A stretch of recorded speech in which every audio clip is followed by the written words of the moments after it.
ਇਹ ਇਹਨਾਂ ਦੀਆਂ ਰਜਿਸਟਰੀਆਂ ਹੋਣ ਵਾਲੀਆਂ ਪਈਆਂ ਨੇ 34-35 ਸਾਲਾਂ ਤੋਂ ਸਾਰੇ ਪਿੰਡਾਂ 'ਚ। 34-35 ਸਾਲਾਂ ਤੋਂ ਗਰੀਬ ਲੋਕਾਂ ਨੂੰ ਜਿਹੜੇ ਪਲਾਟ ਮਿਲੇ ਸੀ ਇੰਦਰਾ ਆਵਾਸ ਯੋਜਨਾ ਦੇ ਤਹਿਤ, ਉਹਨਾਂ ਦੀਆਂ ਰਜਿਸਟਰੀਆਂ ਹੋਣ ਵਾਲੀਆਂ ਪਈਆਂ ਨੇ। ਉਹਨਾਂ ਵਿਚਾਰੇ ਗਰੀਬ ਲੋਕ ਤੜਕੇ ਤੋਂ ਆਏ ਨੇ, ਉਹ ਵਿਚਾਰੇ ਭੁੱਖੇ ਤੇ ਆਏ ਨੇ। ਉਹਨਾਂ ਦੀ ਇਹ ਮੰਗ ਜ਼ਰੂਰ ਪੂਰੀ ਹੋਵੇ, ਰਜਿਸਟਰੀਆਂ ਹੋਣੀਆਂ ਚਾਹੀਦੀਆਂ ਨੇ। ਤੇ ਇਹ ਜਿਹੜੇ ਲੋਕ ਨੇ ਇੱਕ ਇਹ ਜੀ ਜੇ ਇਹਨਾਂ ਨੇ ਨਵਾਂ ਜਿਹਾ ਕੰਮ ਕਰਮਚਾਰੀਆਂ ਨੇ ਕਰ ਰੱਖਿਆ, ਦਰਵਾੜੇ ਜਿਹੇ 'ਚ ਸਾਰੇ ਇਕੱਠੇ ਕਰਕੇ ਆ ਪਾਰਕ ਜੀ 'ਚ ਪਾ ਤੇ ਮਿਲਣ ਤੁਹਾਨੂੰ ਆਏ ਨੇ, ਦਰਸ਼ਨ ਤੁਹਾਡੇ ਕਰਨੇ ਨੇ, ਮਿਲਣ ਤੁਹਾਨੂੰ ਆਏ ਨੇ। ਤੇ ਇਹਨਾਂ ਨੂੰ ਵਿਚਾਰਿਆਂ ਨੂੰ ਸਾਰਿਆਂ ਨੂੰ ਮਿਲਾਓ ਤੇ ਮਿਲੋ। ਲੈ हेलो जी, प्रधानमंत्री फसल बीमा योजना हमारा वो बीमो ले लियो जी। अजे तक के रुपया वापस सारू कर दिया, माना कोई बैंक की सूचना को नहीं आई, बैंक वाला का कोई थाना बीमो कौन मिले नहीं। SBI ये बैंक भारतीय स्टेट बैंक है। तो इस समय हमारे साथ आप देख सकते हैं सिरसा के पंचायत भवन में जो कि एक नागरिक अपनी समस्या को लेकर पूछे। तो सर क्या? सर मैं हैंडीकैप हूँ, मेरे माँ बाप नहीं है और मेरे को नौकरी चाहिए। हेलो, तो कितने समय पहले भी आपने ये दरखास्त किसी को लगाई है? अनिल जी को दी थी, मेल की था और अब मैंने भेजी हुई थी चंडीगढ़ उनको, उन्होंने DC साहब को दी थी और DC साहब ने कोई एक्शन नहीं लिया। बात थोड़ी है यार। तो आइए और भी फरियादियों के साथ बात करेंगे, लेकिन इस समय आप हमारे साथ सिरसा के पंचायत भवन की तस्वीरें देख रहे हैं और इसी पंचायत भवन के अंदर यहाँ तमाम फरियादीगण पहुँचे हैं, उनसे बातचीत करने की कोशिश करेंगे। टाइम थी सर, कंसोलिडेशन में जो कॉमन पर्पज के लिए वैकेंट लैंड छोड़ी जाती थी सर, और वो आम सामूहिक रूप से और बाकी जो जिसने जितना एरिया ले लिया वो उसके कब्जे में माने जाती थी। अब माननीय मुख्यमंत्री जो एक्स मुख्यमंत्री जी थे, उन्होंने ये स्वामित्व। अब सवाल ये है सर कि हमारा एक विलेज कॉमन लैंड एक्ट बना हुआ है, उसमें कंट्राडिक्टरी ये भी है कि जो सेक्शन 23A है, vacant land situated in abadi deh, it is a disputed land. तो ये लैंड जो है उसकी जो रख रखाव है वो पंचायत का होता है सर। अब इसमें ये डिस्प्यूटेड लैंड है, ये कोर्ट में गए हुए 29 होता है सर, उसमें ग्रीवेंसेस जैसे एक परिवार के 4 भाई होते हैं। डिस्प्यूट तो वहीं से शुरू हुआ। नहीं, डिस्प्यूटेड मेरा मानना वो तो यही कह रहा ना, मेरी प्रॉपर्टी पे आईडी लगा दिया और बाद में उसके सर उसमें मैं एग्जांपल देता हूँ और आईडी इसके नाम से। सर मैं एग्जांपल देता हूँ, अगर आप मुझे इजाजत देंगे सर। सर एग्जांपल डिस्प्यूटेड जैसे वी आर सपोज करो हम 4 बहन भाई हैं सर, हमारे 3 भाई बाहर दूसरे शहर में रहते हैं और एक भाई गांव में रह रहा है, मौके पे कब्जा है, हमारा युद्ध स्तर पे विद इन 1 मंथ काम होता है, उनके कोई नॉलेज में नहीं होती ये चीज। वो आगे 6 महीने के बाद कहते हैं कि इसमें हिस्सेदार हम भी थे, वी आर द लीगल है कि इसमें हिस्सेदार हम भी थे। तो कहने का मतलब ये है सर कि जो क्लेम कर रही है दूसरी पार्टी, जो शिकायत कर रही है, वो कह रहे हैं हम ढाणियों में रह रहे हैं, हमें मौके पे पता नहीं चला, इसमें हिस्सेदार हम भी हैं, हमारे बाप दादा की ये जमीन। तो भाई ऐसा है, कोर्ट के फैसले का इंतजार कर रहा हूँ। एक बात सुनो सर, नहीं बस हम उसके आगे नहीं जा। उन्होंने बोला जी भाई बाहर रह रहे हो, 5 मीटर पर घर है उनका। अरे ऐसा है, 5 मीटर पर, ओनली 5 मीटर पर घर है। जो भी कहना ना, सुनो मेरी बात, अगर कोर्ट में ना गया होता मैं आज आपका फैसला करके जाता, ठीक है। अब क्योंकि मामला कोर्ट में है, मैटर इज सब जुडिस, हम उसमें कोई दखल नहीं दे सकते। आपने अपनी जो बात कहनी है आप मान्य अदालत में जाके सर वो भी देखो ना, आप जो फैसले हो जाएंगे अदालत से मैं लागू करवाऊंगा। ये एडिट कर रहे हैं जी, खुद के आधार पर ये एडिट कर रहे हैं। ये नहीं न्यायालय में लंबी तक फिर नहीं, मैंने सुन लिया, अच्छी तरह सुना सारा, आपकी बात भी सुनी है, ऐसी बात तो नहीं है ना। हाँ जी नेक्स्ट। सर शहरी एवं निकाय विभाग से संबंधित शिकायत है सर। शिकायतकर्ता श्रीमती निर्मला देवी वाइफ ऑफ श्री मदन लाल आए तो प्लीज माइक के पास आए। शहरी एवं स्थानीय निकाय विभाग।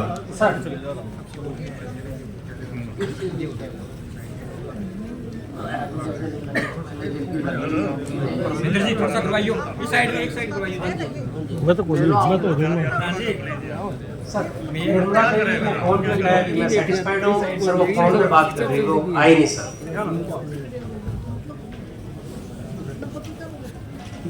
नहीं कंप्लेंट क्या है? आओ एक साइड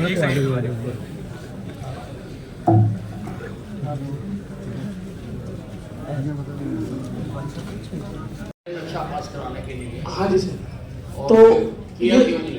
ये सर ये 2011 में पास हो गया था सर, नक्शा 2011 में पास हो गया था सर। इन्होंने अभी एनओसी के लिए अप्लाई किया था सर पिछले साल। तो सर 1 अगस्त 2024 से पहले अमथराइज एरिया की एनडीसी नहीं निकलती थी सर। ऐसे का जमा कराए थे? पैसे सर 2011 में जमा करवा दिए थे सर। नहीं मैप के तो सर 2011 में ही जमा करवा दिए थे सर, 72,832 रुपए। 2011 में जमा करा दिए, पास कब किया? सर ये अप्रैल के अंदर जमा करवाए थे और मई में पास कर दिया था सर। मई पुलिस विभाग डबाड़ी से प्लीज। सर जय डीएसपी किशोरी सर डबाड़ी। बताओ बताओ। सर ये 213 नंबर FIR दर्ज हुई थी सर। हाँ जी। इसमें पहले आईओ धर्मपाल और सतपाल थे, तो इनका एलिगेशन था भी इन्होंने इन्वेस्टिगेशन ठीक। वैसे ये सब ना वही है, आप सबके बयान आज अपने बयानों के आधार पर एक मिनट चुप, मैं समझ गया। आप ना इनकी मानो ना किसी अधिकारी की मानो, आप नपाइश करवाओ। जो इसकी जमीन है अगर वो खाली करके दो, अगर आपको बांध बनाने के लिए चाहिए तो उसके पैसे दो, बस दिस इज द डिसीजन। चलो सर 6 नंबर 6 नंबर शिकायत सर। शिकायत करता आए हैं तो प्लीज माइक के पास आए। नमस्कार सर। हाँ जी नमस्कार, क्या शिकायत है? सर मेरे पति पर ना झूठा आरोप लगा दिया उन्होंने। है? मेरे पति पर झूठा आरोप लगाया हुआ है। झूठा नोटिस? हाँ जी। किस चीज का? छेड़छाड़ का है सर। पहले ना पिछले साल 21 अक्टूबर को मेरे ससुर की उन्होंने मार था सर, हत्या कर दी सी। ਤੇ ਇਸ ਵਾਰ ਸਾਨੂੰ ਕਹਿੰਦੇ ਸੀ ਤੁਸੀਂ ਰਾਜੀਨਾਮਾ ਕਰੋ, ਅਸੀਂ ਕਹਿੰਦੇ ਸੀ ਅਸੀਂ ਨਹੀਂ ਕਰਨਾ ਰਾਜੀਨਾਮਾ। ਉਹਨਾਂ ਨੇ ਬਸ ਸਾਨੂੰ ਕਿਹਾ ਧਮਕੀਆਂ ਦਿੰਦੇ ਸੀ ਵੀ ਜੇ ਤੁਸੀਂ ਨਾ ਕਰੋਗੇ ਤਾਂ ਅੱਛਾ, ਉਹਨਾਂ ਤੇ ਤੁਸੀਂ ਕੇਸ ਕੀਤਾ ਦਾ? ਹਾਂਜੀ ਕੀਤਾ ਹੈ ਜੀ। ਤੇ ਮੇਰੇ ਪਤੀ ਮਾਰਨ ਦਾ? ਹਾਂਜੀ। ਉਹਨਾਂ ਨੇ ਹੁਣ ਛੇੜਛਾੜ ਕੀਤੀ ਹੈ? ਹਾਂਜੀ। ਉਹਨਾਂ ਦੇ ਖਿਲਾਫ ਵੀ ਛੇੜਛਾੜ ਦਾ ਮੁਕੱਦਮਾ ਹੈ? ਨਹੀਂ ਸਰ, ਉਹਨਾਂ ਨੇ ਮੇਰੇ ਪਤੀ ਦਾ ਨਾਮ ਪਾਇਆ ਵੀ ਮੇਰੇ ਪਤੀ ਨੇ ਵੀ ਛੇੜਛਾੜ ਕੀਤੀ ਹੈ, ਪਰ ਅਜੇ ਕੁਝ ਨਹੀਂ ਹੋਇਆ। ਉਹ ਹੀ ਪਤੀ ਦਾ ਪਾਇਆ ਨਾਮ ਹਾਂਜੀ ਵਿੱਚ। ਸਰ, ਉਹਨਾਂ ਦੇ ਹੱਥੋਂ ਹੀ FIR ਦਰਜ ਹੈ। ਸਾਡੇ ਡੈਡੀ ਦਾ ਕੇਸ ਉਹ ਹੀ ਲੜ ਰਹੇ ਨੇ। बताओ जी बताओ। जय sir, DSP Sanjeev Ellenabad sir. Sir ये मुकदमा नंबर 687 है सर, 27/9/24 का सर, पॉक्सो एक्ट का सर। तो एक 6वीं क्लास की लड़की है सर, अमृता सर, जो कि 50% जो मानसिक विकलांग है सर, डिसेबल है सर मेंटली सर। तो वो स्कूल में जाती है तो उसके सारे कपड़े फटे हुए होते हैं सर। तो टीचर ने जैसे उनके घर पे इन्फॉर्म किया, इनके घर वाले गए तो इनकी मदर जो अमनदीप कौर है सर, उसकी तरफ से फिर ये मुकदमा दर्ज कराया गया सर। जो बच्ची है सर, उसको इनके जो घर से 1-1.5 किलोमीटर दूर फिरोजाबाद स्कूल में जाती है सर, वो जो कि खेतों के बीच से कच्चा रास्ता जाता है सर, जिससे बहुत ज़्यादा आवागमन नहीं है सर। तो इस बच्ची का सर जो स्पेशल एजुकेटर है, टीचर है सर, उससे भी उसके सामने इसको इसके बयान कराए गए, जो कि उसकी भाषा का और सारी चीज़ को जो समझती है सर। और CWC के आप आगे दोनों केसों को जोड़कर देखो सर, उन्होंने मर्डर किया हुआ। दोनों ये कह रही है कि हमें वो बयान देने से रोकते हैं, इसलिए हमारे साथ ये किया है। अब बताओ सर, रंजिश सर का दोनों मामला है। हाँ? रंजिश है सर। हाँ मैं समझ गया। सर वैसे ये बोल रहे हैं वो 8वीं कक्षा में पढ़ती है। हाँ। ये देखिए उनके प्रूफ हैं। जब वो स्कूल पहुंची तो जो सफाई कर्मचारी होते हैं ना, उन्होंने पूछा कि क्या हुआ बेटा, ये लिखे हुए हैं। हम सर आपके पास भी आए थे पहले भी, हमने एप्लीकेशन सभी जगह ला रखी है, हमारी सुनवाई बिल्कुल नहीं हुई है।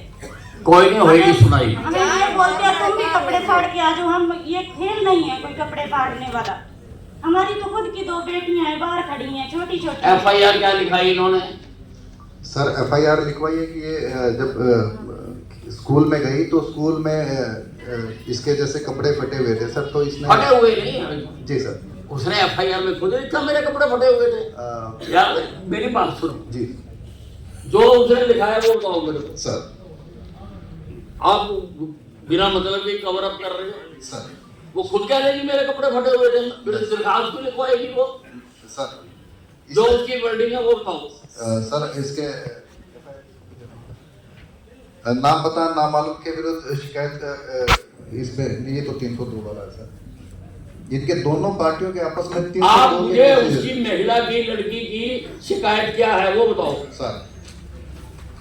सर इन्होंने लिखा है श्रीमान एसएचओ साहब रानिया, निवेदन है कि मैं अमनदीप कौर पत्नी तरसेम जाति रायसिक निवासी गांव ढानी आसर सिंह तहसील रानिया जिला सिरसा की रहने वाली हूं तथा मेरी लड़की नाम है सर जो कि राजकीय मिडिल स्कूल फिरोजाबाद खंड रानिया जिला सिरसा में 8वीं कक्षा की छात्रा है तथा दिनांक 25/9/24 को सुबह करीब 9:15 बजे मेरी लड़की जन्म तिथि स्वर्ण सो घर ढाणी आसर सिंह से स्कूल की तरफ पैदल जा रही थी। रास्ता में अमरीक सिंह पुत्र बलबीर सिंह निवासी गांव ढाणी आसर सिंह तहसील रानिया जिला सिरसा ने मेरी लड़की को रोक लिया तथा मेरी लड़की के साथ जबरदस्ती करनी शुरू कर दी तथा मेरी लड़की के कपड़े फाड़ दिए। बस रोक दो, क्या करना है इसका? फिर आपको पता है क्राइम अगेंस्ट वुमेन में अगर पुलिस कार्रवाई ना करे तो पुलिस के खिलाफ भी एफआईआर दर्ज होती है। सर बोबी रानी से बात हुई थी, वो कह रही मैं नहीं आ रही और मैं संतुष्ट हूँ सर, मेरी बात हुई थी। जी सर बोबी रानी 11 नंबर सर ड्रॉप करो उधर डाकखाने उधर बैंक में चला है, बैंक में आ गई है ना, बैंक में ऑफिसर बकाया के लिए केस भेज दिया तुमने 34,500 रुपये। Sir 12 number. नेक्स्ट शिकायत सर सिंचाई विभाग से संबंधित शिकायतकर्ता श्री संजय कुमार पुत्र श्री हेतराम निवासी फतेहपुर से आए हैं तो प्लीज माइक के पास आए। नमस्कार सर। सर 12 नंबर सर 12 हाँ जी सर। नमस्कार सर। मेरी जो शिकायत है एक सैफन के खिलाफ मैंने कोई दरखास्त लगाई थी जी, वो कोई सुनाई नहीं हो रही थी जी, तो वो दूसरी पार्टी अंग्रेज वगैरह जो है वो साइफन बनाना चाहते हैं ट्रेन से 1 किला पीछे, उससे हमारी बढ़ाई जराई का नुकसान होगा और उनके मेरी पैदाइश से पहले का खाल चल रहा है उसको पटवारी जी और जिलेदार जी अवैध दिखा रहे हैं। ये भाईचारे का खाल है, भाईचारे का कैसे जी? नहीं मुझे दोबारा बताओ क्या है ये मामला आपका? मामला ये है सर, अंग्रेज वगैरह ने साइफन बनवाना चाहते हैं वो टेल से 1 किला पीछे। अच्छा। ताकि उसमें वो साइफन बनेगा तो माइनर की तोड़ फोड़ होगी, सभी लोगों का नुकसान होगा, मेरा भी होगा, मेरा भी उसी। आप चाहते हो वो ना हो? है जी। आप चाहते हो कि वो वहाँ पर साइफन ना बने? साइफन ना बने जी। उनके भी पानी लग रहा है, सभी गांव वालों के पानी लग रहा है, मेरी पैदाइश से पहला उनके पानी लग रहा है। मेरी उम्र 50 साल हो गई, फिर साइफन क्यों बनवा रहे हैं वो जी एक अवैध खाला कोई है उनका, वो चलाने के लिए बना रहे हैं। नमस्कार सर, ये लोअर डिस्ट्रीब्यूटरी का सर तेल का वाटर कोर्स है सर। ये वाटर कोर्स लाइट हुआ था सर 2014-15 में 13-14 के करीब। बोलो सर ऐसे है, जुटी गांव है कोरीवाला सब तहसील में, वहाँ पर सुल्तान नाम का एक आदमी रहता था जिसके माँ बाप पहले ही मर चुके थे। वो सिंगल पर्सन था, गरीब पर्सन था, लैंडलेस पर्सन था। सरकार लैंडलेस था, हाँ जमीन नहीं थी उसके बाद। अच्छा। उसको सरकार ने 1980 में लैंड सीलिंग एक्ट के तहत 72 के तहत उसको 5 एकड़ एग्रीकल्चर लैंड दी, कास्ट करने का काम करता रहा। 84 में उसके नाम हरियाणा सरकार से उसके नाम मलकीत ट्रांसफर हो काम करता रहा। मई 2000 के अंदर गांव के कुछ बंदे ने 3 मेंबर थे, उन्होंने मिल मिला के गांव के अंदर घर में बैठ के एक पंचायती वसीयत बना ली हाथ लिख के। उस वसीयत के अंदर अंगूठा उसका लगाया, एक पंच बन के उसमें लिख दिया कि ये मेरे भांजे हैं और मेरा कोई और वालीवाल से मैं शादीशुदा नहीं था तो मेरी जायदाद इनको जाए। उसके बाद 20 साल तक उसको वसीयत को कहीं पेश नहीं किया, कहीं तहसील में गवर्नमेंट के लेवल पे सरकार में कहीं पेश नहीं किया, उस पर कोई इंतकाल के लिए फर्दर निगोशिएशन के लिए नहीं कार्रवाई की गई। जब उसकी डेथ हुई है उसके महीने बाद ही उसका सिरसा में डेथ सर्टिफिकेट के लिए अप्लाई भी कर दिया, मतलब इतला कर दी कि मर चुका है। 18 साल तक डेथ सर्टिफिकेट इशू नहीं करवाया किसी ने। उसके बाद जब हमें गांव से कई इलाके में पता लगा भी सरकार की 5 एकड़ जमीन उसके मरने के बाद सरकार को वापस चलनी चाहिए थी, सरकार ने उसको खेती बाड़ी के लिए दी थी। उसका जब आगे कोई देख ही नहीं था, कोई वाली वारिस नहीं था, तो सरकार की जमीन थी वो फर्जी जमीन बना के महकमे से खुद करके अपने नाम इंतकाल कराया। 20 साल बाद म्यूटेशन कब होता है? जब कोरोना काल चल रहा था मई 2018 में, सारे महकमे बंद थे, पब्लिक डीलिंग बंद थी। नोटिफिकेशन चीफ सेक्रेटरी ऑफिस का यहाँ इस पर मैंने लगाया हुआ है, उसमें लिखा था कि पब्लिक डीलिंग बंद है। 14 तारीख को इंतकाल करता तहसीलदार, एक बंदा पेश होता उन तीनों भाइयों में से। 14 तारीख को दूसरे भाई का लड़का एक अर्जी लगाता जी इंतकाल हो गया, हमारे नाम ट्रांसफर की अपने सारा प्रोसेस आगे करने में कीजिए। 18 तारीख को इंतकाल पटवारी दर्ज करता है, 18 तारीख को कानून तस्दीक करता है, 18 तारीख को इंतकाल मंजूर होता है। एक दिन के अंदर ही इंतकाल मंजूर हो गया। मालावाड़ी इंडस्ट्री सर अपने कागजी बोल रहे हैं, तो मैं नहीं बोल, मैं तो जो कागजी बोल रहा हूँ। उसके बाद इंतकाल दर्ज हो गया। एक भाई ने दूसरे भाई को उसी तहसीलदार ने महीने बाद उसका जो शेयर आया था उस 5 एकड़ में उसको बेच दिया। अच्छा, बेच दिया। इंतकाल एक भाई, जब तीनों भाइयों के नाम लग गई, एक भाई ने दूसरे भाई को 15 दिन के अंदर इंतकाल भी हो गया और आगे रसीद रजिस्ट्री हो गया। 6-7-10 लाख के 10 लाख 8-10 लाख में वो जमीन आगे बेच दी, खत्म होगी बात सर। अब उसके बाद सर हम सीएम विंडो पे हमने अप्रैल 2023 इसी महीने इसी साल सीएम विंडो पे कंप्लेन डाली कि हरियाणा सरकार के 5 एकड़ इस तरह खुर्द-बुर्द हो रहे, जनाब सरकार इस पे कोई गौर करे। उसके बाद रेवेन्यू डिपार्टमेंट ने गोरीवाला तहसील से अप्लाई किया कि हमें रसीद की कॉपी चाहिए, जो हुई है। 2 महीने लगातार घूमते रहे, अब तो इनकी चोट लगी हुई है, आज आना कल आना। एक वसीयत की सर्टिफाइड कॉपी लेनी है जो सरकार के खाते में लगी है, उसके लिए 2 महीने लगे। उसके बाद हमें फिर ये पता जब लगा कि सरप्लस से लैंड अलॉट हुई है, तो पहले सिरसा हम 1 महीना घूमते रहे, यहाँ रिकॉर्ड नहीं मिला। फिर 1980 का रिकॉर्ड 40 साल बाद डाबा लीड से हिम्मत करके भाग दौड़ करके हमने वो सर्टिफाइड कॉपी निकलवाई। उस सर्टिफाइड कॉपी में जो अंगूठा लगा, जो दस्तखत अंगूठा लगा नायब साहब की जो अलॉटमेंट होती है, वो और जो इसके ऊपर दस्तखत रसीद पे दे आर नॉट, वो फिंगरप्रिंट टैली नहीं करते। ये रिपोर्ट हमारी नहीं है, प्राइवेट हमने करवाई है, चंडीगढ़ से हुई है, जो डिस्ट्रिक्ट कोर्ट में हमारे वहाँ स्क्वाड है चंडीगढ़ में 43 सेक्टर में, जिसको सारी जुडिशरी मानती है, सारा प्रशासन मानता है चंडीगढ़। एक हमने पटियाले से करवाई थी, वो दोनों